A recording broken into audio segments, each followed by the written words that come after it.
مصدقا لما بين يديه وأنزل التوراة والإنجيل من قبل هدى للناس وأنزل الفرقان إن الذين كفروا بآيات الله لهم عذاب شديد والله عزيز ذو انتقام إن الله لا يخفى عليه شيء في الأرض ولا في السماء هو الذي يصوركم في الأرحام كيف يشاء لا إله إلا هو العزيز الحكيم. Baik, betul, sudah cukup ya. Sadaqallahul azim. Saya coba klarifikasi untuk bacaan. La ilaha illa, tadi yang terakhir Bu. Ayat La ilaha illa, apa? ayat yang keberapa Pak? Terakhir ayat terakhir. La ilaha illa huwal azizul hakim. Ya, la ilaha illa huwal azizul hakim. Baik. Bacaan la ilaha itu dibaca berapa harokat, Bu? Yang la-nya itu 6 ya, Pak. Ya, mengapa? Mat apa ya namanya? mat mat itu Jais ya. Layar ya. Mat apa ya? Mat 6. Illa. Mat arif li sukun, Pak. Bukan ya. 6 harokat ya. Iya, kita koni iki panjangi. Iya, baik. Mungkin ada yang bisa iya Pak, lupa Pak, mohon maaf.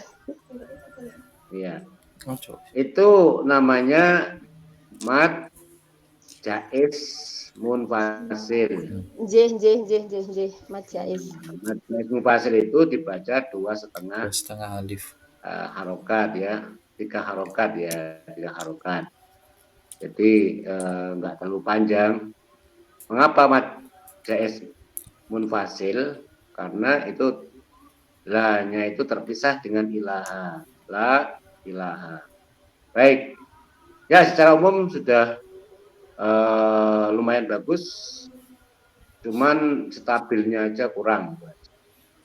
Mungkin kurang latihan mungkin ya. Inje, Pak. Ya. Baik, untuk urusan waktu enggak usah panjang-panjang. Kita lanjutkan, Bu, ya. Kita lanjutkan ke Bu Husnul. Bu Madika. Husnul, saya tadi? Husnul Khotimah. Husnul Khotimah ya. Baik, silakan Bu Husnul Khotimah. Saya membaca surat Al-Imran ayat 189. Mulai dari 189. Ya. A'udzu billahi minasy syaithanir rajim. Bismillahirrahmanirrahim. Walillahi mulkus samawati wal ardh.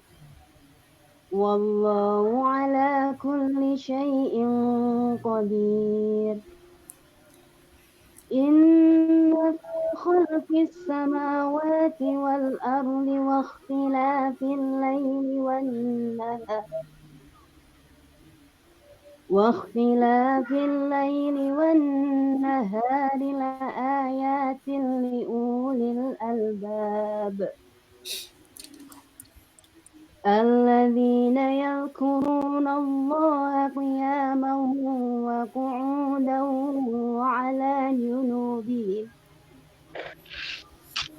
وعلى جنوبهم ويتفكرون في خلق السماوات والأرض ربنا ما خلقت هذا باطلا سبحانك فقنا عذاب النار. Lebih, sudah. Cukup ya. Sudah enak Bu ya. Kalau sudah enak nggak usah ditanya kan?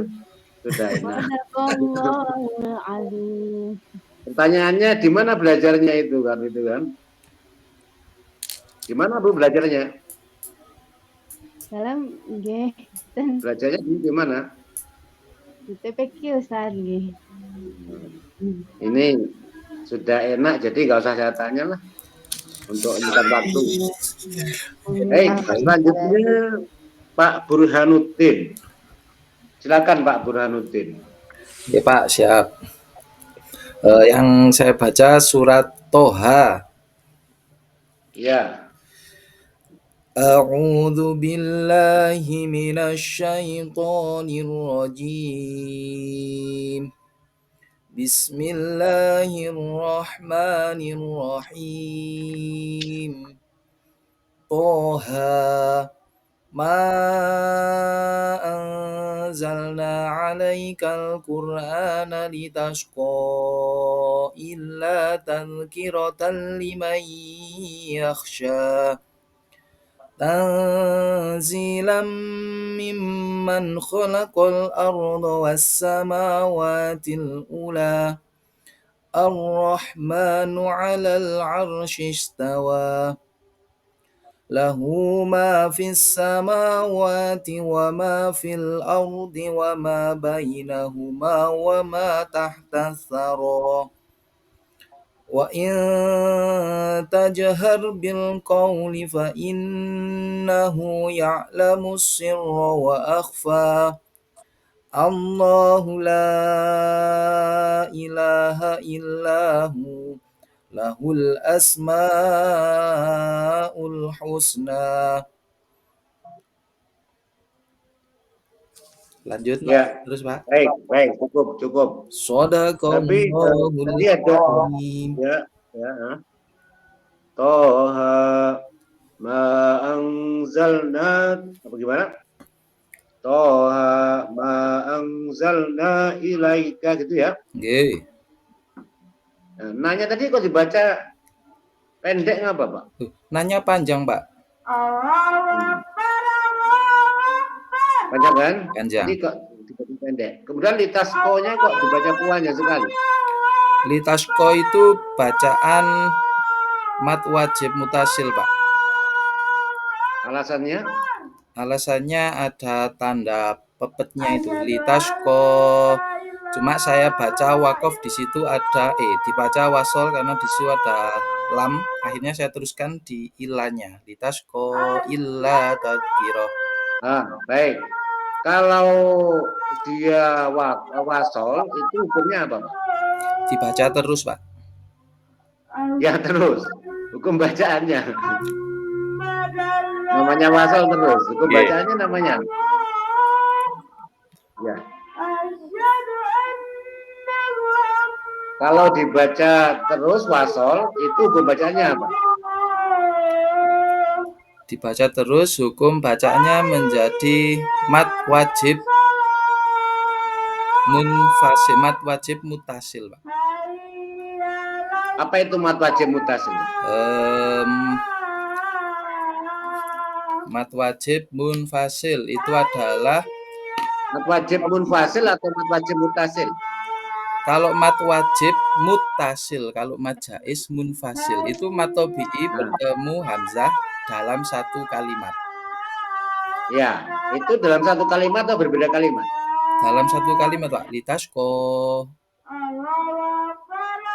illa. Litasko illa.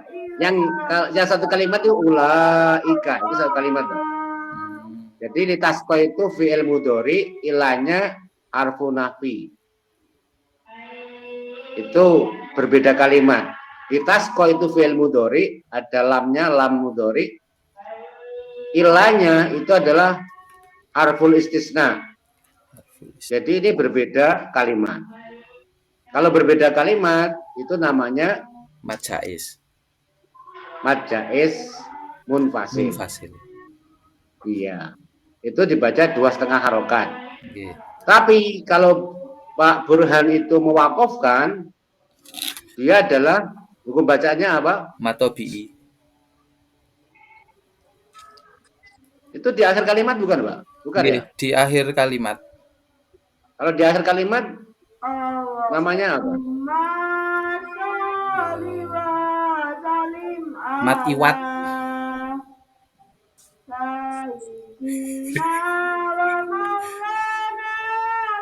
Seperti ya dia tetap kalau di akhir kalimat di akhir ayat berarti namanya mat arid Mat disukun, arid lisukun.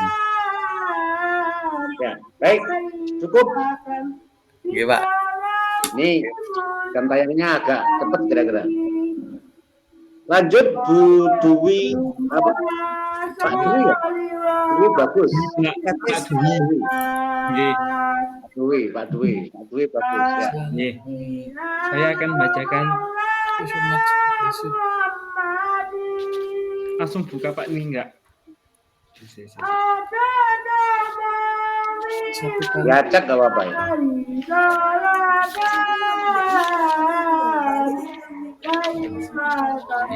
Acak aja Pak gak apa-apa. Nggih. Kalau usah dipilih-pilih langsung buka baca gitu aja. Saya baca surat Al-Waqiah. Baik. A'udzubillahiminasyaitonirrajim. Bismillahirrahmanirrahim. Idza waqa'atil waqi'ah laisa liwaqtiha kadibah qafidatun rafi'ah idza rujjatil ardu rujja kabussatil jibalu bassa fakanat bassa fakuntum aswajan salasa pas. Baik, cukup Pak. Sadaqallahul azim. Di mana belajarnya itu Pak? Di TPQ Ustaz. ini gimana ini Pak Dwi bagus. Pak Dwi mungkin harus masuk bengkel ini ya. Masuk bengkel. Harus masuk bengkel ini. Ini harus di tune up. Mungkin gini Pak Dwi ya. Yang pertama mungkin apa ini? Apa-apa, artinya mungkin dibenahi pelan-pelan, mulai dari makhrajul hurufnya ya Pak ya. Terus jangan cepat-cepat Pak Dwi, coba jangan cepat-cepat, dinikmati aja juga. Coba diulang, dinikmati. Jangan seperti dikejar setan. Nah, coba pelan-pelan aja, coba dinikmati Pak. Coba diulang. Bismillahirrahmanirrahim. Gini, matnya matnya diperhatikan Pak, coba. Matnya. Bismillahirrahmanirrahim. Bismillahirrahmanirrahim. Itu. Coba. Bismillahirrahmanirrahim. Idza waqa'atil waqi'ah laisa liwaqtiha wadibah. Bentar. Pak Dwi. Jangan cepet-cepet, santai aja. Nggih. Idza waqa'atil waqi'ah. Idza waqa'atil waqi'ah. Laisa gimana? Saya juga nggak hafal ya. Jarang baca nih. Lanjutannya ngaji Ustaz. Beresannya. Iya, cuman mungkin atau sampai R-kan aja Bu Husnul nanti di privat Bu Husnul ya.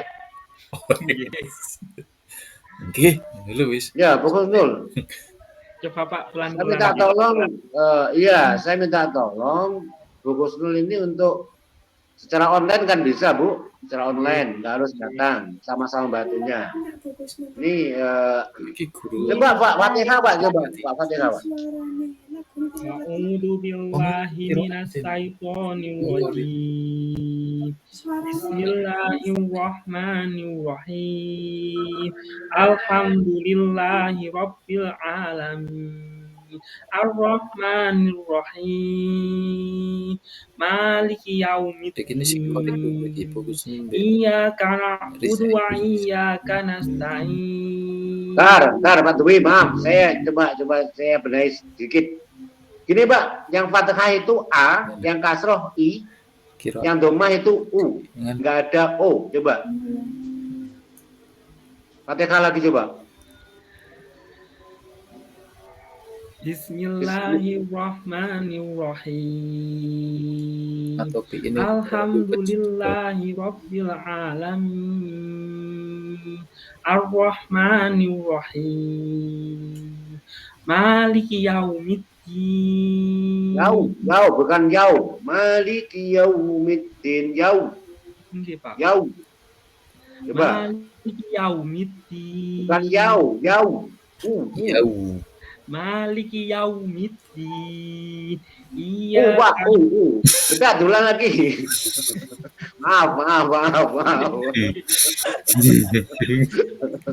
Ya, bentar Pak, maaf. Saya minta maaf, Bu. Ini. Ya. Coba Pak diulang, maaf ya. Enggak apa, ini kan untuk kebaikan kita bersama. Ya. Lulusnya tetap lulus, jamin lulus. Cuman masalahnya kok benar. Coba Maliki yaumiddin. Coba Bu Husnul, coba saya minta dicontohkan Bu Husnul Maliki.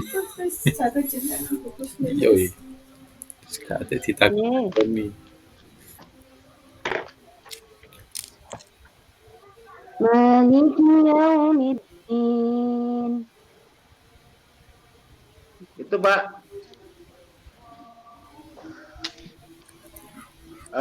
Baik, saya simpulkan aja. Mungkin Pak Dwi nanti harus secara online Fatihah aja lah. Ya, Bu Kusnul. Maaf, nggak apa-apa, nggak ada salahnya untuk kebaikan karena nanti ditirukan oleh siswanya. Baik. Selanjutnya Pak Ahmad Rizal Maulana. Kurang 2, Pak ya. Oke Pak, saya akan membacakan surat Al-Muzammil. Ya.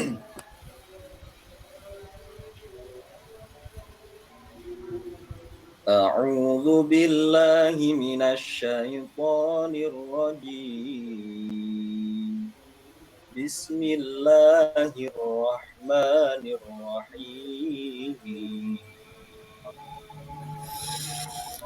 Ya ayyuhal muzammil qumil laila illa qalila nisfahu aw inqus minhu qalila aw zid alayhi wa rattilil qur'ana tartila. Inna sanulqi 'alaika qawlan thaqila.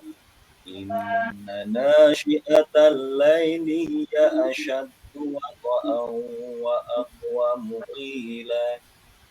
Inna laka fin nahari sabhan qawila. Wa isma rabbika wa tabattal ilaihi tabtila. Cukup. Wal masyriqi wal maghribi la ilaha illa wa fattakhidhu wakila.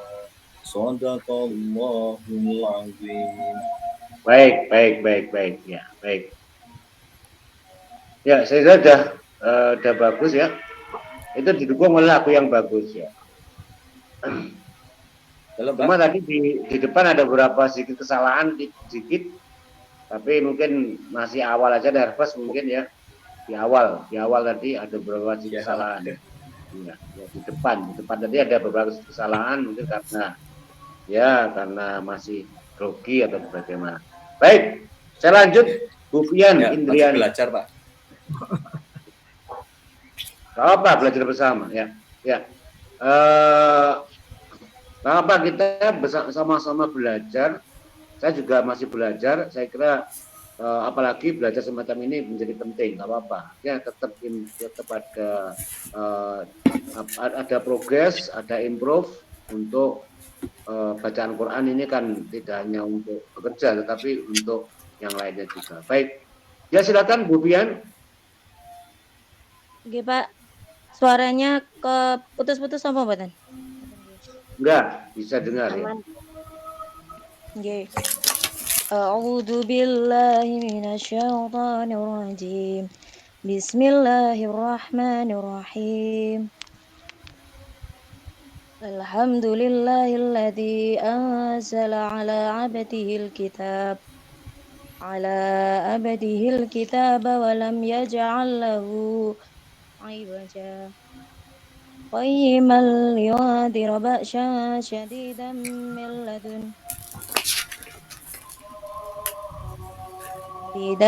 ladunhu wa yubashshiral mu'minina alladhina ya'maluna as-solihah biru ya'maluna sholihat atau sholihat. Sholihat bukan sholihat. Ya. Ya'maluna as-solihat. Iya. Saya ulangi ya, Pak. Ya. Alhamdulillahilladzi anzala 'ala 'abdihil kitaba wa lam yaj'al lahu 'iwaja. Qayyiman liyundhira ba'san shadidan min ladunhu wa yubashshiral mu'minina alladhina ya'maluna as-solihati anna lahum ajran hasana. Coba maaf Bu Bian. Mungkin karena ini nggak usah cepat-cepat, coba distabilkan coba. Makithina fihi abada wa yudhiral ladina qalu ittakhadallahu walada ma lahum bihi min ilmin wala li abaihim kaburat kalimatan takhruju min afwahihim. Ya cukup Bu Bian. Cukup. Ini Bu Bian kelihatannya ada hafalan ini. Bu Nur, Bu Samsia. Ada hafalannya Bu Bian. Ini kelihatannya ada hafalannya Bu. Tahfidz ya? Iya. Enggak tahu kelihatannya. Berapa juz? Tahfidz. Betul. Loh, kalau iya sampaikan biar jadi nilai plus. Tapi enak.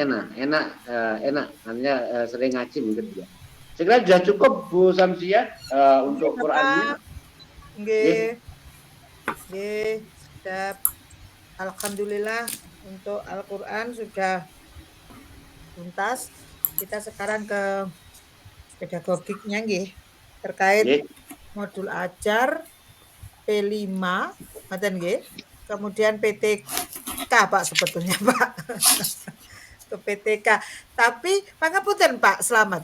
Pak Slamet kalau lihat di data itu saged mirsani PTK-nya teman-teman ini. Gini Bu, jadi PTK nanti akan dilanjutkan untuk juga di PPL-nya kan, di PPL ada laporan PTK. Mungkin kita dan ini kan ada pedagogis, ada profesional semacam itu. Saya kira nanti terlalu panjang kalau saya lihat kalau di tugas yang nampak pada saat uji kompre ini kan hanya modul ajar Pak gitu loh. Hanya banyak, tapi saya lihat di sini bahannya hanya modul ajar, ini yang saya bingung gitu loh. Ya. Nanti PTK-nya. Atau sih ngoten Bu. Nggih. Baik teman-teman, kalau selama ini mungkin dengan saya lebih ke review gitu nih Pak. Nah, mungkin saat inilah waktunya untuk bisa melihat apakah panjenengan semua sudah pada taraf pemahaman atau belum. terkait dengan modul ajar dan P5 yang semuanya ini masuk dalam bingkai kurikulum Merdeka, kan begitu nggih? Ya. Mungkin sebelumnya yang saya ingin tahu dari panjenengan adalah apa sih yang jenengan tahu beda antara K13, beda prinsip gitu nggih, antara K13 dengan kurikulum Merdeka. Mungkin bisa masing-masing memberi tanggapannya ngoten nggih, Pak? Nggih, nggih. Monggo silakan satu-satu. Oke, mulai dari Pak Dwi Bagus. Monggo silakan. Nggih Bu, perbedaan kurikulum Merdeka sama K13 ini terletak dari kompetensi yang dituju, strukturnya, sama pembelajarannya Bu. Serta Oke. penilaian, serta perangkat ajarnya. Dari modul ajarnya yang ada di Kurmer dan RWP yang ada di K13. Jenengan ambil aja satu, tapi kemudian jenengan jelaskan secara detail dari yang sekian itu. Ya, yang saya ambil ini dari struktur kurikulum. Struktur kurikulum ini perbedaannya itu dari kompetensi dan kalau di kurikulum 13 itu terdiri dari kelompok serta wilayah pemetaan peta konsepnya. Kalau yang di kurikulum Merdeka itu meliputi pembelajaran umum dan pembelajaran kejuruan. Lebih dirinci gitu kalau kurikulum Merdeka. Ampun. Struktur kurikulum, kalau kita bicara struktur kurikulum, itu biasanya bicara tentang berapa JP untuk masing-masing mapel, kan itu mas struktur kurikulum. Ya. Nggih. Nggih. Karena terus terang saya dengan jawaban jenengan bingung aku. Nggih. Oke, mungkin kita masih di struktur kurikulum. Mungkin ada yang mau menambahkan, menjelaskan. Mungkin lebih singkatnya, aduh ada adzan Bu. Oke. Iya, masih adzan ini.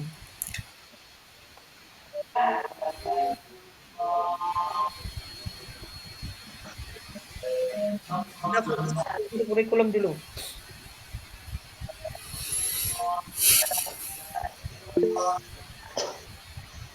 Ini mungkin Bu Rofi nggak adzan ya di tempatnya? Enggak terdengar Bu, rumah saya terpencil. Jadi, kalau pemahaman saya untuk struktur kurikulum ini, kalau kurikulum K13 itu bidangnya masih bidang keahlian, kemudian program keahlian dan kompetensinya keahlian Bu. Kalau kurikulum K13 itu kan kelompok muatannya nasional, kemudian masih ada kejuruan gitu. Tapi kalau kurikulum Merdeka itu muatan pembelajarannya umum dan pembelajarannya itu cenderung ke ini Bu, ke keterampilan. Tolong difokuskan ke PAI-nya aja, nggak usah yang terlalu luas. Bagaimana struktur kurikulum di K13 dengan di kurikulum Merdeka untuk PAI? Kalau yang berbeda dari K13 kemarin itu untuk struktur jamnya Ibu, jam pembelajarannya itu PAI itu 4 jam pembelajaran. Sementara di kurikulum Merdeka ini dikurangi 1 jam menjadi 3 jam, dan yang satu sebenarnya sama, cuman yang satunya itu untuk kegiatan proyek P5-nya itu. Oke, itu yang saya maksud dengan struktur kurikulum di PAI. Oke? Baik, mungkin ada yang mau nambahkan lagi tentang perbedaan yang jenengan tangkap dari ini, Mas Burhan?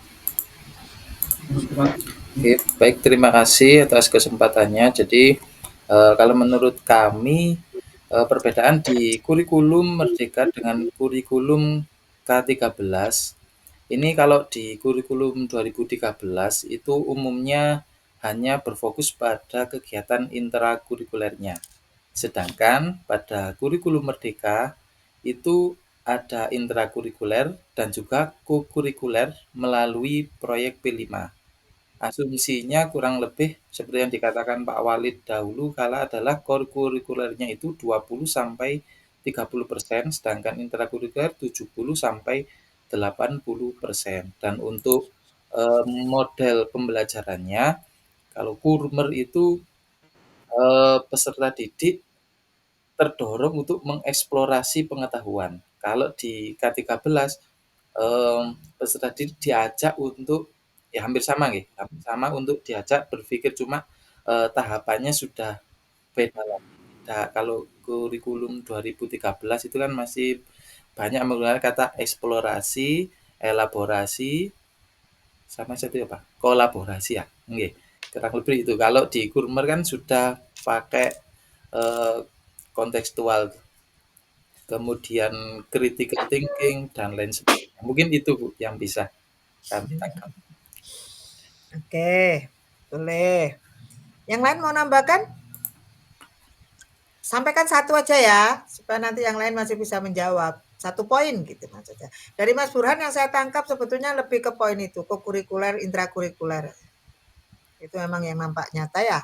Karena nanti kalau ngomong terkait kalau di K13 di Kurmer itu student center, loh ya saya nggak terima, aku di K13 keliling itu ngajari student center juga gitu lagi.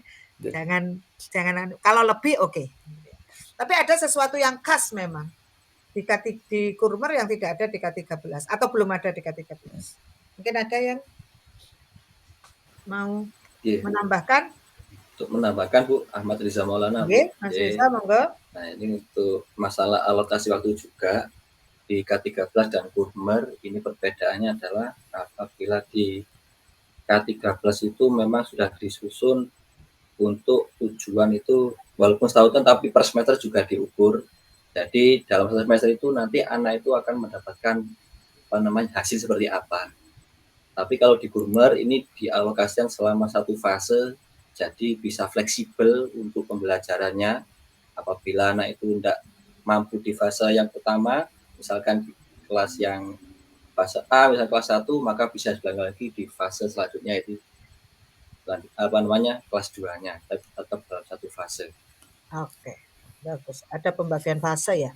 Ya. Ada istilah fase kalau di kurikulum Merdeka, tidak jenjang 1, 2. Oke, bagus. Ya. Berikutnya, Bu Kusnul, monggo. Ya Bu, menambahkan untuk di kurikulum Merdeka sendiri itu pembelajarannya berdiferensiasi Bu. Jadi untuk melayani keunikan peserta didik baik dari karena peserta didik itu unik, memiliki ciri khas, karakter dan gaya belajar yang berbeda-beda gitu. Oke, bagus. Diferensiasi ditekankan ya di kurikulum Merdeka. Karena memang kita harus melayani siswa semaksimal mungkin begitu nggih. Ibaratnya kalau menanam padi ya harus kita rawat seperti apa yang menjadi kebutuhan padi, karena padi nggak mungkin ditanam akan jadi jagung. Ya memang kesannya agak ruwet gitu ya. Tapi insya Allah kalau dinikmati akan asik sih sebetulnya Kurmer itu. Oke, sudah semua. Bu Fian ini yang belum. Yang tadi kena adzan itu kan? Iya, tadi mau ngomongkan yang masalah jam pelajaran itu Bu, yang mulainya dari yang lain nggak ada menjadi 3. Yang lain yang jenengan bisa rasakan? Mungkin sudah disampaikan teman-teman semua. Oh, sentek. Kentean berarti Pak. Kentean. Kentean bahan. Kentean bahan, nggih. Monggo mungkin Pak Samad mau yang berikutnya. Baik. Ini sebelum fokus lagi di Kurmer, saya mencoba untuk bertanya tentang wawasan dasar, ya. Wawasan dasar sebagai guru. Baik, mungkin saya urutkan ini. Ini saya sedikit beda fokus, gak apa-apa, Bu? Nggih, monggo Pak, nggih. Baik. Saya tanya Bu urut aja, Bu Robiah. Injih, Pak. Karena nomor 1 ya. Sebagai guru itu terdapat beberapa kompetensi yang harus dimiliki oleh seorang pendidik atau guru. Ada berapa kompetensi dan sebutkan, Bu? Ada 4 kompetensi, Pak, sebenarnya. Cuman kalau untuk GPAI itu ada tambahan 2 kompetensi. Yang pertama yang pertama itu kompetensi pedagogik, yaitu kedua kompetensi kepribadian, kemudian kompetensi profesional, kemudian kompetensi sosial, dan untuk guru agama itu ada kompetensi spiritual dan kompetensi leadership, Pak. Oh gitu ya. Dari mana yang 2 tambahannya itu? Itu waktu itu saya pernah ikut workshop, Pak. Kemudian kalau enggak salah ada PP nomor berapa, ngoten lho, Pak. Saya PP-nya lupa, tapi saya ingat waktu itu saya dapatnya waktu ada workshop di IHT di sekolah, Bapak. Nah, ini mungkin saya minta pendapat dari Bu Samja. Apakah benar, Bu, ada 2 tambahan 2 kompetensi itu? Iya. Ini bukan apa? Itu, Bu, ya? Ya, memang kelebihan dari guru agama di situ nih. Kita ada spiritual dan leadership, Pak. Oh gitu. Ya. Ada kalau melihatnya kan memang kalau saya melihatnya gampang karena kita itu guru agama setiap tahun pasti ada 5 hari besar yang harus dikelola kan. Dan di situ betul-betul dibutuhkan kompetensi leadership. Leadershipnya. Baik. Kalau itu saya urutkan aja. Pak Khairul Bukus Khotimah. Bukus Khotimah. Ya, jelaskan apa itu kompetensi pedagogik. Oke, jadi kompetensi pedagogik itu meliputi cara bagaimana guru mengelola pembelajaran. Jadi merancang, melaksanakan pembelajaran, kemudian mengevaluasi, dan mengembangkan potensi peserta didik. Apa bedanya dengan kompetensi profesional? Kalau profesional itu lebih ke penguasaan materi atau ilmu pengetahuannya, Pak, dan teknologi. Baik. Yang berhubungan dengan mata pelajaran yang dikuasai. Baik, berarti kompetensi pedagogis itu adalah kompetensi apa? Mengelola pembelajaran, merancang, melaksanakan, mengevaluasi, dan mengembangkan potensi peserta didik. Itu kompetensi praktisnya ya. Ya. Tetapi ada kompetensi yang sifatnya teoritis macam itu kan. Ada apa itu kompetensi pedagogis secara teoritis? Saya kira masih separuh yang disampaikan tadi.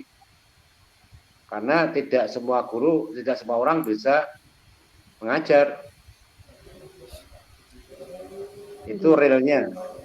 Mungkin Pak Burhan, silahkan. Apakah pendapat 100% atau masih ada kurang atau ditambah, dikurangi tentang pedagogis? Siapa untuk pedagogi saya sependapat dengan Bu Husnul bahwasanya kompetensi pedagogik itu adalah kemampuan yang harus dimiliki oleh seorang guru dalam memahami murid. Nah, bagaimana cara memahaminya? Guru harus bisa merancang, melaksanakan, mengembangkan, sampai mengevaluasi murid. Nah, apa bedanya dengan kompetensi profesional? Nah, ini saling melekat. Kalau profesional itu adalah penguasaan terhadap materi pembelajaran, meliputi materi, kemudian kompetensi yang dimiliki, kemudian memberikan kreativitas di dalam kelas, itu profesionalnya.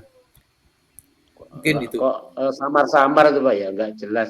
Ini kok nggak ada bedanya, itu semakin ke sana semakin nggak jelas itu. Mungkin ada yang mau menjelaskan lebih jelas mungkin. Pak Dwi Bagus. Kok samar-samar semua itu. Kalau teknisi profesional itu gimana? Seorang itu dikatakan profesional itu gimana? Kapan? Ketika rigid kan, terukur, terarah itu kan, itu profesional. Benar-benar terukur, terarah. Nanti ini dalam aspek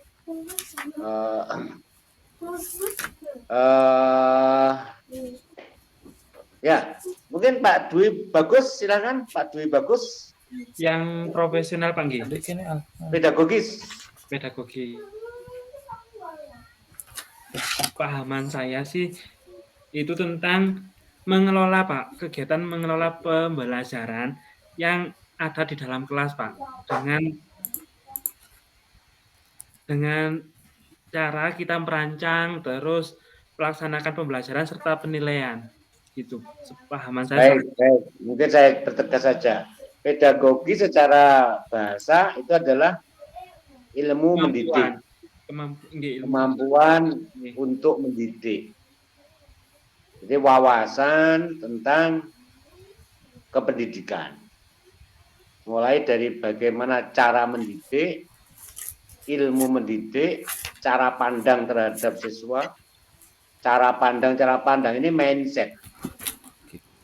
Jadi ilmu bagaimana melaksanakan pendidikan sebagai seorang pendidik, itu pedagogi. Ya, sehingga di sini nanti akan ada beberapa ilmu yang harus dikuasai oleh seorang guru, tidak hanya merancang, tetapi ada ilmu jiwa, ilmu teori belajar dan sebagainya kan. Jadi teori-teori tentang pedagogi, teori perkembangan, dan juga beberapa mindset cara pandang orang guru. Baik. Baik, Pak Rizal. Apa itu kompetensi profesional? Kompetensi profesional itu merupakan sebuah Rizal. Iya, Pak. Rizal Maulana. Oh iya. Iya. Kompetensi profesional merupakan sebuah kemampuan yang harus dimiliki oleh seorang guru dalam memperdalam keilmuannya terhadap profesi yang sedang dilakukannya. Misalkan seorang guru agama Islam itu harus betul-betul mumpuni atau dalam hal keilmuannya tentang agama. Itu, Pak. Profesional itu tercantum mungkin dalam perangkat pembelajaran, dalam pelaksanaan sebagai profesi. Profesi orang guru itu dituntut ini itu adalah secara profesional. Jadi mungkin terkait dengan perangkat pembelajaran, terkait dengan media, terkait dengan itu profesional ya, semacam itu. Lupa. Berarti ini kan memang kemampuannya dalam keilmuannya. Berarti dalam misalkan kalau agama itu ada elemen Al-Qur'an, hadis, fikih, kemudian sejarah, itu betul-betul harus menguasai juga. Dan dengan cara apa meningkatkannya, ya memang guru itu harus banyak untuk melaksanakan sebuah iptek, pendidikan, dan sebagainya untuk mengembangkan ilmu. Jadi profesional itu mulai materi, tapi pedagogis adalah ilmu mendidik secara umum. Kalau profesional itu materi dan perangkatnya, semacam itu. Ya, baik. Selanjutnya tadi ada pedagogis, ada profesional, ada apa tadi? Sosial dan kepribadian. Ya. Apa itu kepribadian? Jelaskan Bu Fian Indriani. Kalau kemampuan kepribadian itu merupakan pribadi dari diri kita, Pak. Misalkan kita itu menjadi seorang guru itu harus yang arif, bijaksana, yang dewasa, seperti itu. Image kita begitu, Pak. Kalau menurut saya seperti itu. Kalau kepribadian. Itu jadi guru Bu ya, ketika jadi dosen enggak, kan berbeda guru dan dosen. Iya, Pak, seperti itu. Ini mulai nakal Bu Samsia, mulai nakal ini. Ya, yang keempat, kompetensi sosial. Ini kembali ke Bu Robiah lagi. Bapak.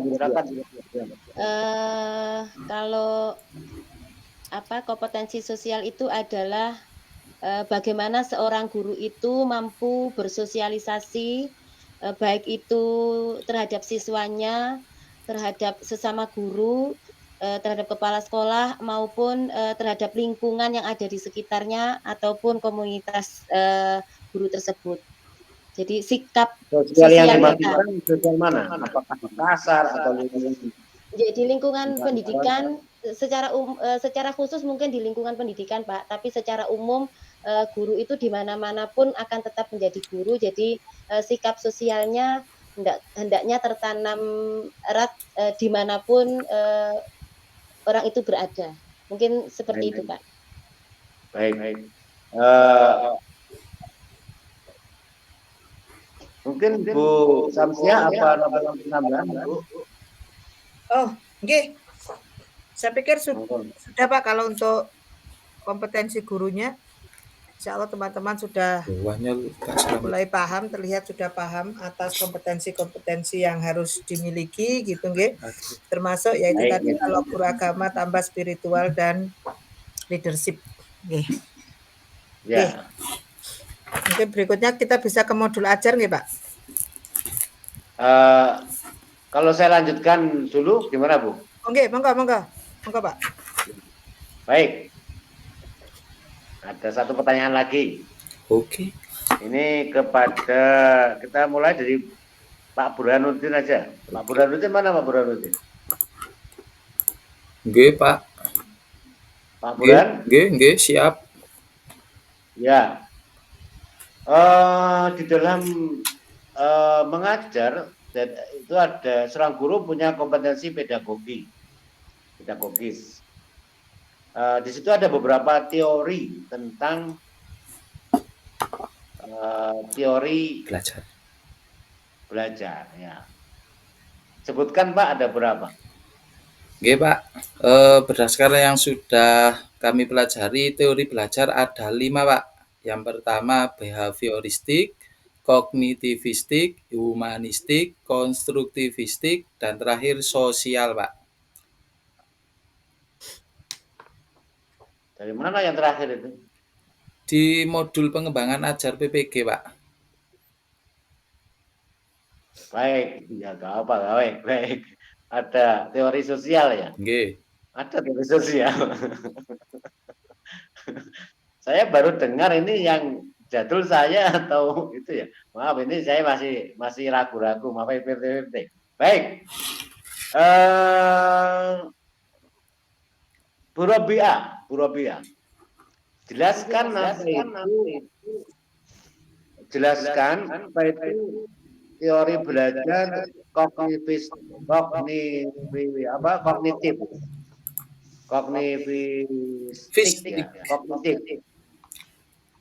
Iya, Pak. Teori belajar kognitivisme itu teori yang menyatakan bahwa belajar adalah perubahan persepsi atau pemahaman, Pak. Model pembelajaran kognitif ini mengutamakan tingkah laku siswa mungkin, Pak. Kalau persepsi sudah benar persepsi kok pada tingkah laku bagaimana ini? Artinya tingkah laku seseorang itu ditentukan oleh persepsinya, ngoten maksudnya, Pak? Enggak, yang tadi sudah benar. Jadi kognitivisme itu adalah teori belajar yang balik lagi. Menyatakan bahwa belajar adalah perubahan persepsi nih Pak, persepsi dan pemahaman. Betul. Perubahan persepsi sehingga adalah mengkonstruk persepsi. Artinya kognitivisme itu mungkin ada yang bisa membantu menjelaskan. Silakan.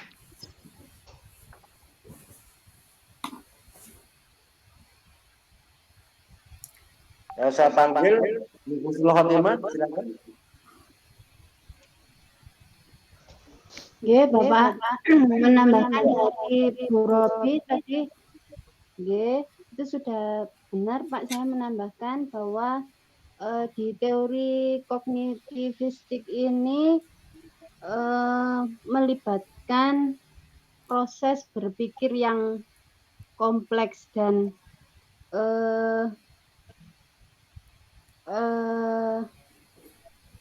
belajar memahami itu lebih ditekankan daripada belajar menghafal. Iya. Jadi kognitivisme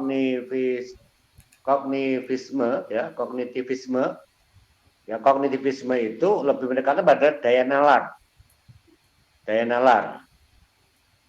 nalar ya kira-kira bagaimana bentuk implementasinya Bu Husnul Khotimah? Atau ini Pak Rizal, bagaimana bentuk implementasi dari teori kognitivisme ini? Ya Bapak, coba untuk menjawab. Jadi untuk teori kognitif ini karena memang berdasarkan pada perubahan persepsi dan pemahaman, jadi teori ini ya tidak menitik beratkan pada tingkah laku. Jadi implementasi dan pelajaran harus diperbanyak untuk memberikan kesempatan para peserta didik untuk mencurahkan pemahamannya. Jadi memperbanyak diskusi di dalam kelas karena apa? Pada pandangan teori ini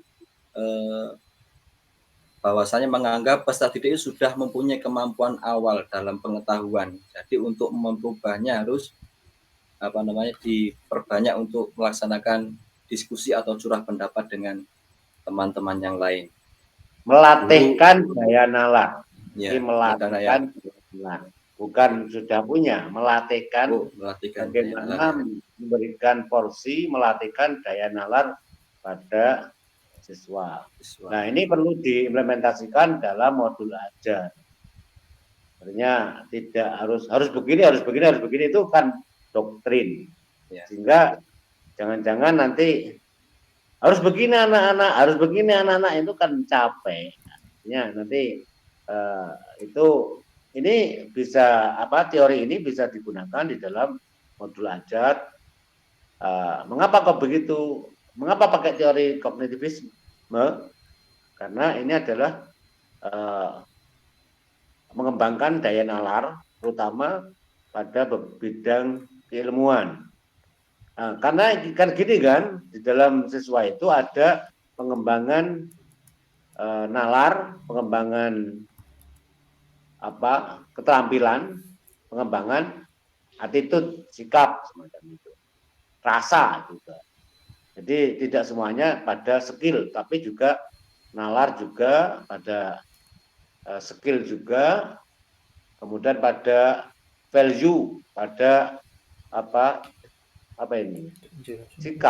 sikap ya, value, sikap itu semuanya. Tetapi untuk teori kognitivisme itu pengembangan daya nalar kritis semacam itu.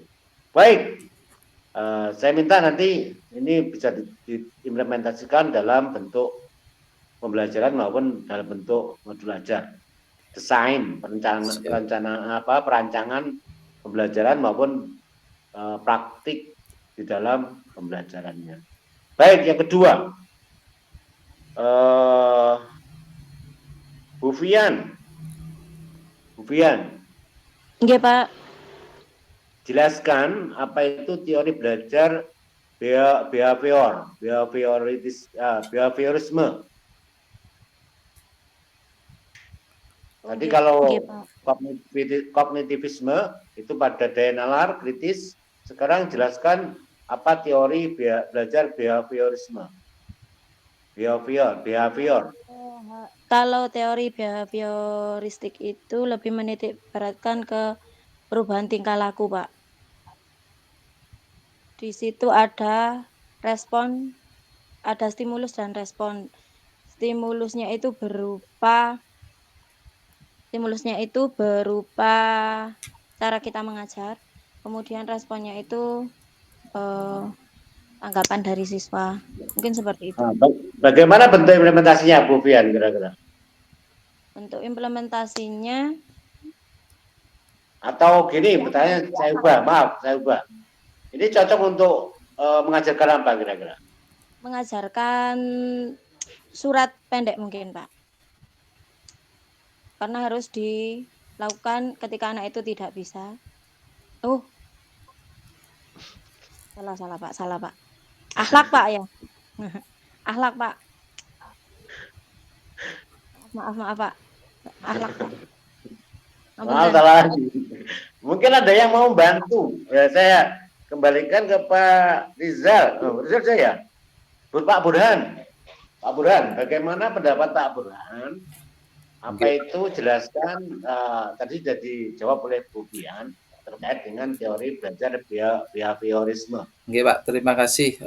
Dari Bu Fian sebenarnya sudah tepat Pak. Adanya perubahan tingkah laku itu sebagai akibat dari stimulus respon. Cuma implementasinya dalam pembelajaran ini paling mudahnya contohnya adalah siswa itu dikatakan mengalami perubahan tingkah laku, misalnya dalam membaca Al-Quran, bisa ya siswa dikatakan telah belajar membaca Al-Quran itu apabila ia telah membacanya secara baik, ada perubahan dari yang tidak bisa menjadi bisa. Kemudian contoh lainnya adalah seorang guru memberikan soal ulangan atau tes untuk melatih siswa. Nah, ini dari adanya pengalaman ini sehingga siswa itu bisa berubah tingkah lakunya. Mungkin itu, Pak. Tingkah laku yang dimaksudkan itu seperti apa? Bisa kognitif dari segi pemikirannya, bisa perubahan tingkah laku dari segi akhlaknya. Tergantung dari tingkah laku termasuk pemikiran. Sejak kapan pemikiran termasuk tingkah laku? Tingkah laku kan real kan Pak ya? Ya. Real. Masa tingkah laku termasuk pemikiran? Bahasa lebih tepatnya hasil dari pemikiran mungkin seperti itu Pak.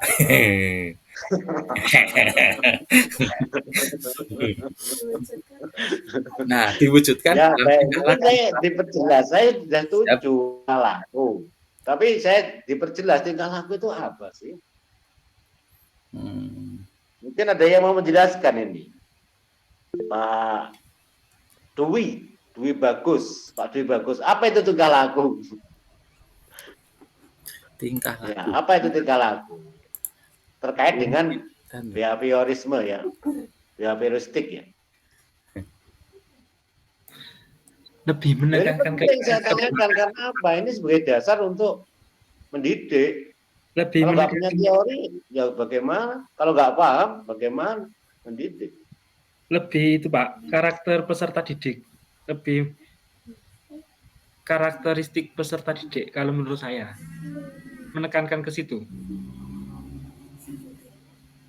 Salah nopo boten?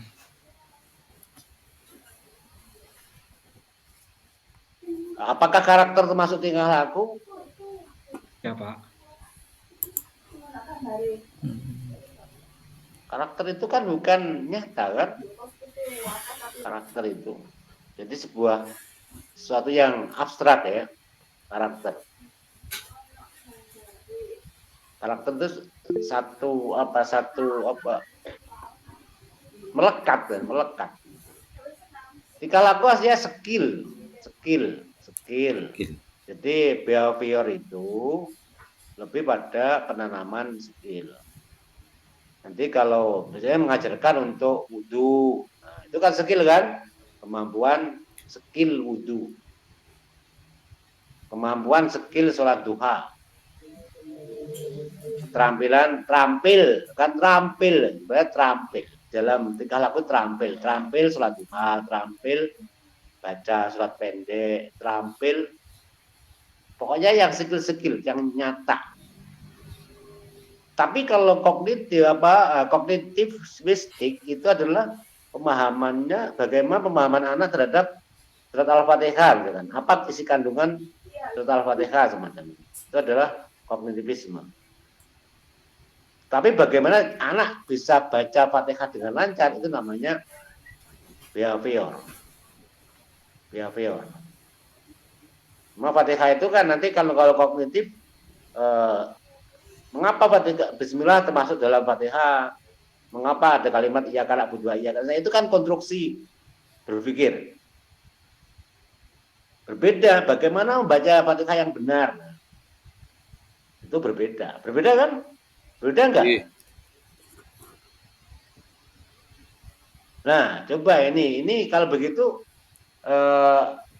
teori ini, pertanyaan selanjutnya adalah bagaimana cara mengimplementasikan teori ini di dalam pembelajaran ketika Bapak Ibu semua melaksanakan tugasnya sebagai seorang pendidik. Supaya ada perubahan. Masa sebelum PPG sampai PPG sama saja. Apapun makanannya, minumnya tetap teh botol sosro. Sebelum dan sesudah PPG sama saja. Sawaun alaihim a'angdartahum am lam tungzirhum. Enggak berubah. Enggak berubah. Ini harus berubah. Jadi pertama perubahannya pada sebuah perubahan dimulai dari mindset. Jadi pemahaman kita terhadap teori belajar itu menjadi penting karena akan terimplementasikan di dalam sikap kita mengajar. Ya, baik, behavior. Selanjutnya Bu Robiah, kembali Bu Robiah. Mana Bu Robiah? Injih, Bapak. Ya, jelaskan yang ketiga, jelaskan teori konstruktivistik. Apa itu? Ma huwa konstruktivistik, wa ma adraka ma konstruktivistik. Ma huwa ma konstruktivistik, wa ma adraka ma konstruktivistik. Nggih, Pak. Teori konstruktivistik adalah, jangan salah Bu, jangan salah. Konstruktivistik adalah aliran pengetahuan yang menekankan bahwa pengetahuan itu merupakan hasil konstruksi kita sendiri, Pak. Konstruksi itu kan membangun diri kita sendiri. Maksudnya bahwa diri kita sendiri bagaimana? Bahwa pembentukan siswa yang belajar itu lewat interaksi dengan bahan atau pengalaman baru, ilmu yang didapatkan oleh anak itu sendiri. Jadi bukan dari transfer guru. Karena saya pernah membaca itu bahwa ilmu yang didapat itu kalau teori ini tuh ilmu dari guru, ilmu itu tidak dapat ditransfer oleh guru dari ke murid, ngoten Pak. Seingat saya ngoten. Mungkin bentuk implementasi realnya seperti apa, Bu? Hasil pembelajaran anak-anak itu didapatkan dari dia menggunakan panca inderanya sendiri. Jadi mengamati, melihat, mendengar, menjamah, mencium atau merasakan. Jadi pengetahuan siswa itu dari situ, Pak. Ya, berarti pengetahuan itu didapat dari hasil panca indera. Nggih. Dalam hal ini adalah proses saintifik. Nggih. Ada pengamatan, Nggih. ada mendengar, nggih. Ada asumsi, Nggih. ada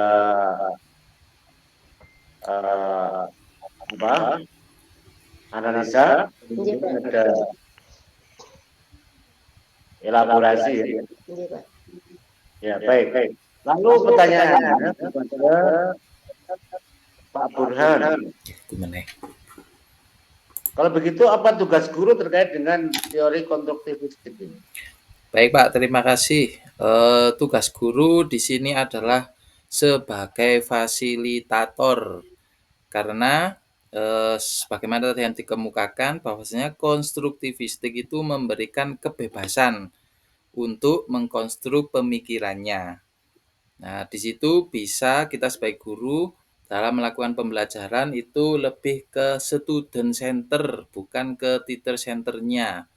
Jadi guru sifatnya memfasilitasi, bisa membantu siswa yang memiliki kendala dalam belajar. Kemudian guru memberikan fasilitas seluas-luasnya untuk membangun, mengkonstruk siswa untuk belajar. Jadi enggak hanya di satu sisi saja, banyak sisi-sisi yang lain yang harus difasilitasi. Selain fasilitator, ada lagi mungkin Pak Dwi?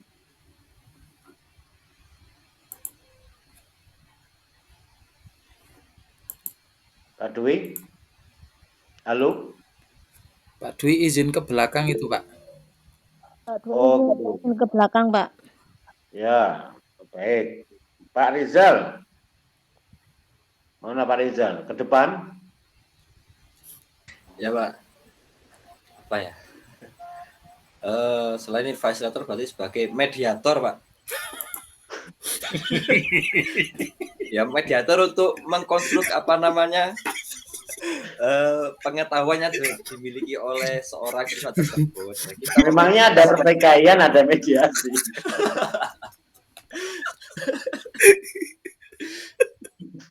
Atau memang memediasi pemikiran tadi untuk mengarahkan anak ini kemana itu, Pak?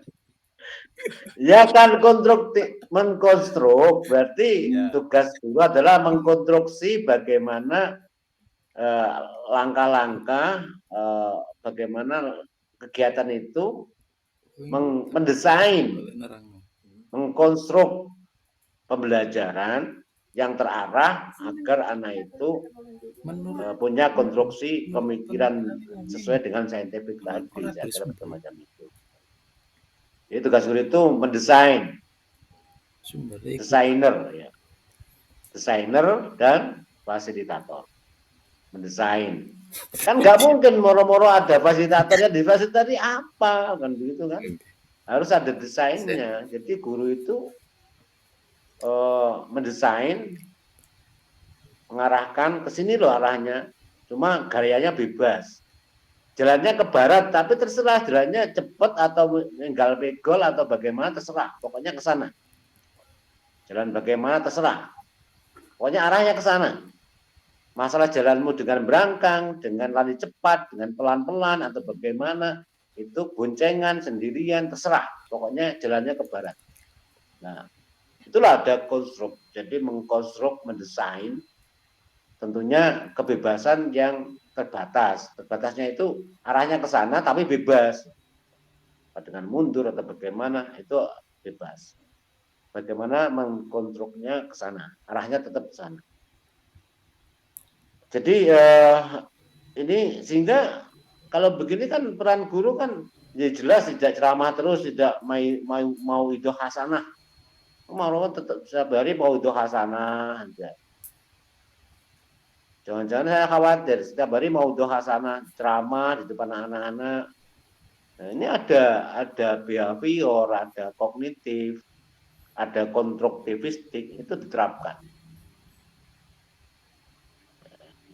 Di mana terapnya? Di modul ajar. Di modul ajar. Jangan di modul ajar nggak pernah dipikirkan, cuma ditulis teman saya nulisnya begini ya sudah begini. Nah ini mana daya nalar kritisnya mana? Kan begitu kan. Mengapa harus begitu? Karena begini kan begitu ya. Mengapa saya merencanakan ATP-nya begini? Karena saya ikut teori ini. ATP-nya begini. Jadi kalau nggak tahu ini jalannya gaduh-gaduh. ATP 1 langkah 1 pakai kognitif, 2 behavior, 3 pakai konstruktivistik. Nah ini namanya gaduh-gaduh, rujak ulek. Nah, teori itu ya bolehlah comot-comot tapi harus terkontrol. Ya, baik. Bu Fian, pertanyaan selanjutnya. Iya, Pak. Coba jelaskan teori belajar apa itu tadi ada kognitif, ada behavior, ada Humanistik, Pak. oh iya yang humanistik, teori belajar humanistik Bu Fian. Apa itu? Ma wa humanistik wa ma adroka ma humanistik. Humanistik itu teori yang memanusiakan manusia, Pak. Maksudnya? Di mana teori tersebut memandang bahwa semua manusia itu pasti punya kemampuan. Bisa. Gitu. Seperti itu, Pak. Memanusiakan manusia. Oke. Mungkin bisa diperjelas lagi bagaimana bentuk implementasinya mungkin? Ya, seorang guru itu menganggap bahwa siswa tersebut ya sudah mampu seperti itu. Kita menerangkan, kemudian kita menganggap bahwa anak itu, bahwa semuanya itu bisa. Kalau sudah mampu ya nggak usah diajar, suruh pulang aja. Sudah mampu. Apa sih tugas pendidik itu? Mendidik, Pak. Mendidik. Tugas pendidik mendidik. Tuh. Tugas pendidik mendidik. Tugas mengajar mengajar. Coba dipertegas Bu, lebih jelas lagi. Mendidik, pengajar mengajar, penghulu mengulu.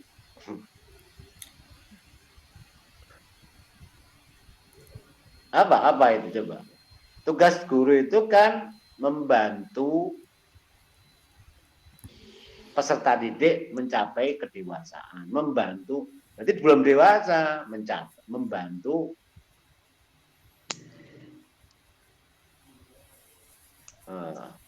Ya, mungkin ada yang menjelaskan lain, Bu Robia atau Acak, siapa yang mau menjelaskan sudah? Apa itu teori humanistik? Yang bisa jawab boleh pulang.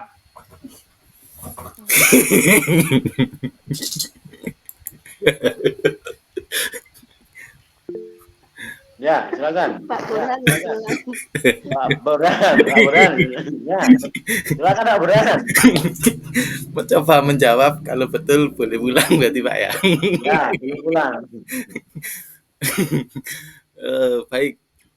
Teori humanistik ini adalah teori yang berusaha memahami perilaku. Teori kok berusaha?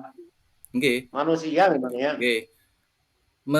Dari sudut pandang pelaku, bukan dari sudut pandang pengamat.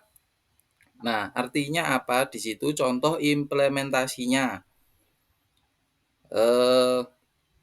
Guru dalam mendesain pembelajaran itu harus merumuskan tujuan pembelajaran dengan jelas agar di situ siswa bisa menjadi aktif kemudian bisa berpikir kritis. Kemudian seorang guru harus bisa menerima apa adanya siswa itu. Kan Nah, ini yang penting. Ini yang penting. nggih. Ini yang humanistik yang itu, Lah Pak. nggih niku. Yang tadi bukan. Yang Memanusiakan tadi, manusia. iya. Lah itu maksudnya manusia ke manusia tidak benar. Itu maksudnya bagaimana? Pertanyaan saya. Nggih. Menerima Apa maksud dari memanusiakan manusia atau menghewankan manusia? Lah nggih, Pak. Jadi Jadi mau jawab? saya tambahi, Pak. Nah, jadi Ya, silakan.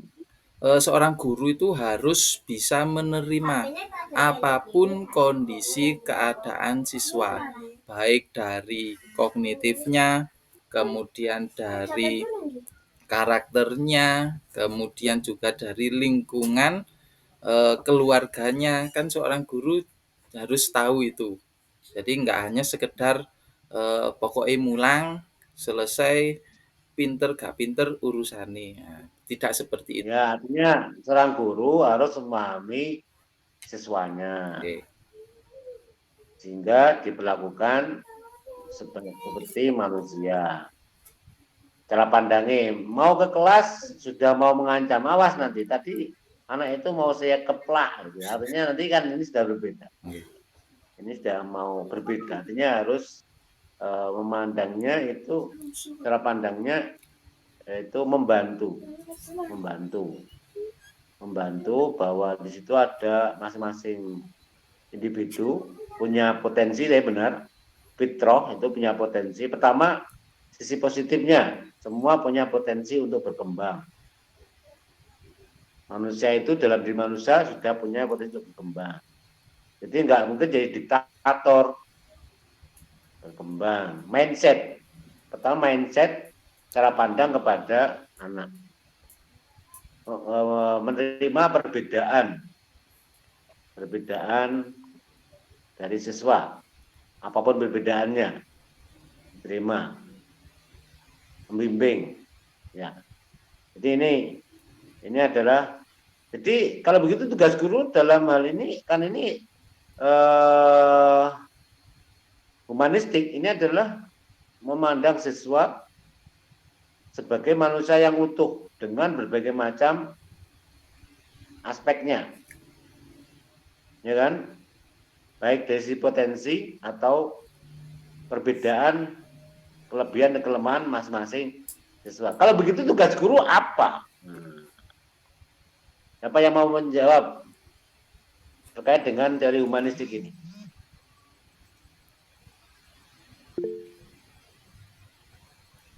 Sebagai informan, Pak. Yang seperti apa namanya, kita sebagai orang itu Google, Pak.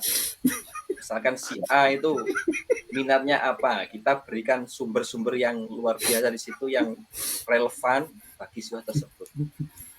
Apalagi zaman sekarang kan sudah pakai teknologi modern, ada Google seperti itu. Kita sebagai guru harus mampu mempunyai banyak pengetahuan tentang di situ, Pak.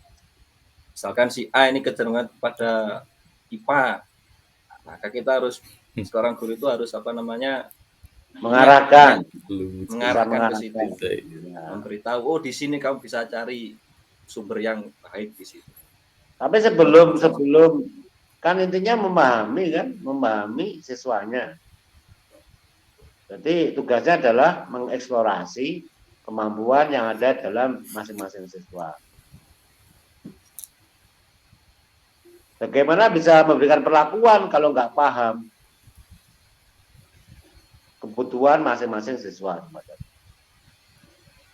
Ya.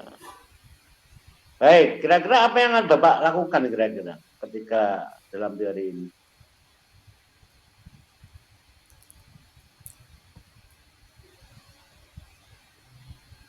Bagaimana cara mengeksplorasi? Tugasnya adalah mengeksplorasi, kemudian setelah mengeksplorasi, kemudian berikan klasifikasi, mengelompokkan kira-kira yang mudah, kemudian baru untuk mengembangkan kemampuan masing-masing siswa tersebut. Sudahkah, pertanyaan, sudahkah Bapak Ibu melakukan ini? Kalau belum, ya silakan dilakukan. Artinya ini adalah sebuah konsep bahwa tugas guru itu semacam ini dalam teori humanistik. Baik, selanjutnya sudah ya, sudah ada 4 tadi, ada 4 ya. Baik. Saya kira ini sebagai landasan teoritis terkait dengan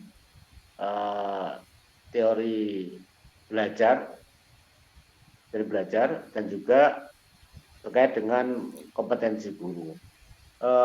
Mungkin saya kembalikan ke Bu Samsia mungkin.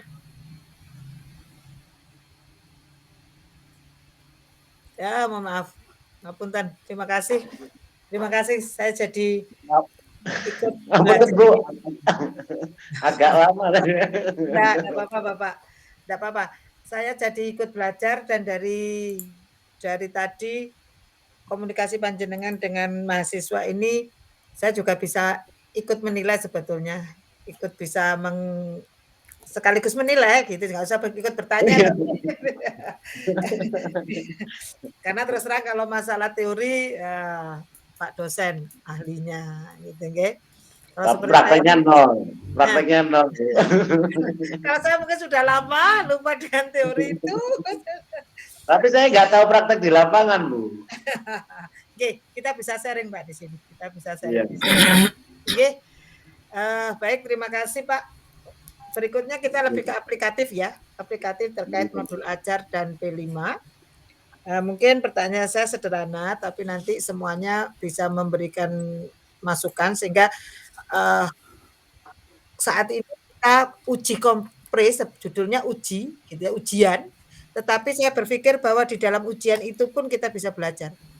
Akan ada sesuatu yang baru yang akan kita temukan misalnya, gitu nggih. Atau kalaupun tidak, akan menjadi sebuah penguatan bagi kita. Gitu. Ya. Terkait modul ajar, terkait modul ya. Ini. Kembali ya saya.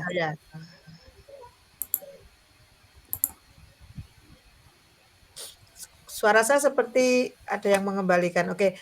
Bapak Ibu, mungkin nanti saya minta ya masing-masing 1 atau maksimal 2 gitu nggih untuk menyampaikan supaya nanti bisa rata semua gitu nggih. Tapi kalau masalah urutan monggo yang paling siap silakan raise hand begitu.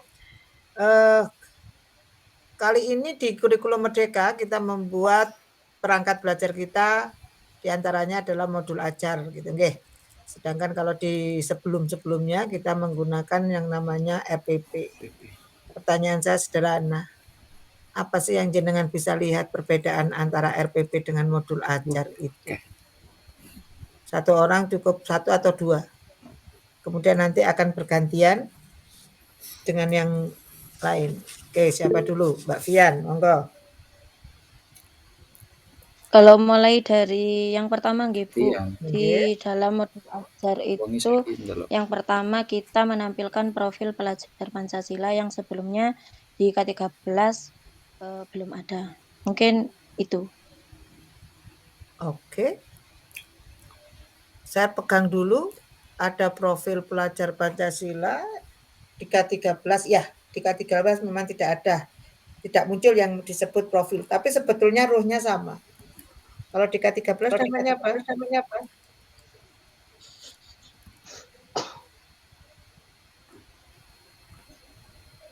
Memang kalau kita akan menyampaikan bahwa profil pelajar Pancasila nggak ada. Tapi sebetulnya ada hal yang dilakukan dan hampir sama. Ibu Robi? Ada hal juga yang berbeda Ibu di modul ajar dan RPP. Kalau di RPP itu tidak ada. Bentar Bu Robi. Kita tuntaskan yang pernyataan Bu Fian tadi dulu. Terkait di modul ajar. Di Bu Fian tadi kan ada di modul ajar ada profil pelajar Pancasila gitu nggih. Tetapi sebetulnya di K13 kan juga ada yang sejenis itu. Tapi memang betul. Ya, di K13 tidak ada profil pelajar Pancasila, tapi ada yang sejenis itu gitu kan. Apa itu kalau di K13? Supaya nanti jenengan tahu sehingga jadi nggak bingung, oh alah ikut terbata ini toh gitu ya. Dulu ini namanya Nggih, mungkin kalau di K13 KI1, KI2, KI3, KI4 itu, Bu. Belum sampai Belum, nggih. Penguatan pendidikan karakter, Bu. Oke, Mas Burhan. Penguatan pendidikan karakter, Bu. Yes. Sebetulnya hampir sama dengan itu kan? Nggih. PPK nggih. Cuman kalau di modul ajar itu sudah apa ya, ibaratnya wujudnya lebih sudah terbentuk gitu ya. Profil pelajar Pancasila dengan ada berapa dimensi itu. Iya. Oke, baik. Oke, berikutnya Mbak Fian tadi sudah. Bu Robi mungkin mau lanjut lagi. Satu poin lagi, Bu, yang bisa saya tambah itu yang tidak ada di kurikulum K13 itu kalimat pemantik itu di K3 di RPP tidak ada itu. Oke. Apa sih kalimat pemantik itu? Kalimat pemantik itu adalah kalimat yang bisa memancing siswa untuk berpikir lebih kritis tentang materi yang akan disampaikan, tapi bukan berbentuk soal yang nanti disampaikan ketika proses pembelajaran. Jadi mungkin pertanyaan yang lebih luas sebelum ke materi pembelajaran itu. Oke, bagus. Oke, kalimat pemantik selesai nggih. Kemudian yang lain? Ada yang mau nambahkan perbedaan, Mas Dwi? Nggih. Kalau di K13 tidak ada glosarium, Bu. Kalau di kurikulum Merdeka ada glosarium serta daftar pustaka, Bu. Nih, glosarium itu apa ya, Mas? Glosarium itu seperti istilah-istilah, Bu, kayak basmalah, itu bacaan Bismillahirrahmanirrahim, kaligrafi adalah seni menulis huruf hijaya yang indah. Kalau di modul ajar saya seperti itu. Penjelasan tentang kata-kata yang ada di itu gitu ya? Oke. Ya, memang di kurikulum Merdeka lebih dilengkapi. Mungkin yang lain yang lebih esensi, Mas Dwi Bagus? Mungkin bisa ditambahkan?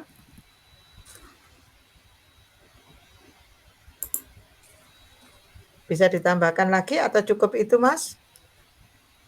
Cukup, Bu. Cukup itu. Cukup. Oke. Tadi mau jawab kalimat pemantik sudah Bu Robi soalnya. Kak Uman mana? Nggak Uman. Terus kan kalau di sini ada itu, Bu. Ada profil pelajar Pancasila. Kalau di RPP kan tidak ada. Itu diterapkan di situ. Ya, tadi sudah dijawab sama Bu Fian ya? Nggih. Nggih. Ya, makasih ya, Mas. Oke, berikutnya Mbak Kusnul? Iya, Bu. Jadi di modul ajar ini ada kompetensi awal yang tidak ada di RPP. Oke, kompetensi awal. Apa sih kompetensi awal itu? Kompetensi awal adalah kompetensi yang dimiliki peserta didik sebelum dan sudah memahami materi yang akan disampaikan saat dalam penyusunan modul ajar. Ngoten. Kok sebelum dan sesudah ya gitu, Pak? Namanya kompetensi awal. Kemampuan peserta didik sudah atau belum dalam memahami materi, ngoten.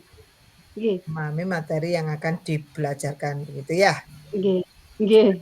Jenengan gimana cara jenengan untuk mendapatkan kompetensi awal itu? Iya, jadi melalui asesmen awal pembelajaran itu, Bu. Di materi yang akan disampaikan melalui asesmen awal pembelajaran. Oke. Kapan jenengan lakukan asesmen awal itu? Sebelum memasuki materi yang akan disampaikan. Biasanya asesmen awal pembelajaran itu dilakukan di awal pembelajaran, seperti saat apa namanya, materi awal pembelajaran itu, Bu. Oke. Boleh nggak kalau misalnya itu kita pakai model-model seperti pretest gitu? Bagusnya. Nggih, boleh, Bu. Boleh asesmen awal pembelajaran itu untuk ujian aja jago buku. Ini ujian kudu diskusi. Ya. Iya, Bu. Iya.